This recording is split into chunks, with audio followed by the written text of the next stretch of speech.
ଏଇ 10 ମାସ ଭିତରେ ତମ ଶରୀର ଉପରେ କିଛି ଲକ୍ଷଣ ଦେଖୁନେଇ ନା କିଛି ଆଭାସ ପାଉନେଇ କିଛି ଲକ୍ଷଣ ଦେଖାଉନେଇ ସେଇଟା କଣ ମୋ ଦୋଷ ସେଇଟା ତମ ଦୋଷ ନା କାହିଁକି କାହିଁ କଣ କାହିଁକି ମୋର ପରିବର୍ତ୍ତନ ହଉଛି ନା କଣ ହଉଛି ନା ତମକୁ ଚିହ୍ନିଲି ତମକୁ ଜାଣିଲି ତମ ସହିତ କଥା ହେଲି ଆଉ ତମେ ମତେ ଭଲ ଲାଗିବାରୁ ମୁଁ ତମକୁ ଭଲ ପାଇଲି ଏମିତି କେତେ ସବୁ ପରିବର୍ତ୍ତନ ମୋ ଭିତରେ ହଉଛି ନା ଛତୁଟା ହଉଛି ନା କଣ ଛତୁଟା ହଉଛି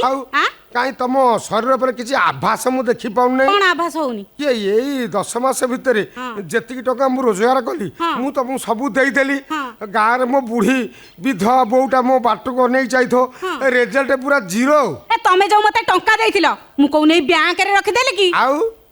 ସବୁ ତ ମୁଁ ଡ୍ରେସ୍ ଆଉ କସ୍ମେଟିକ୍ କିଣିଲି ଆଉ ତଥାପି ପୁରା ନିଅଣ୍ଟ ପଡିଲା ଏମିତି କୋଉ ଡ୍ରେସ୍ କିଣିଲ କି ତଥା ଡ୍ରେସ୍ କିଣିବା ତ ସମୟ କାହିଁ ତମେ ତ ସକାଳୁ ଚାଲି ଯାଉଛ ନର୍ସିଂ ହୋମ୍କୁ ସନ୍ଧ୍ୟା ବେଳକୁ ଫେରୁଛ ନର୍ସିଂ ହୋମ୍ ଡ୍ରେସ୍ ଏଇ ପିନ୍ଧି ବର୍ତ୍ତମାନ ପିନ୍ଧିକି ଅଛି ସେଇ ଡ୍ରେସ୍ ଆଉ କୋଉ ଡ୍ରେସ୍ କାହିଁ କିଣିଲ ତା ଡ୍ରେସ୍ ପିନ୍ଧିବାକୁ ସମୟ କାହିଁ ନା ସନ୍ଧ୍ୟା ବେଳକୁ ଆସିଲ ସେ ଯୋଉ ନମ୍ବାଟା କ'ଣ କହନ୍ତି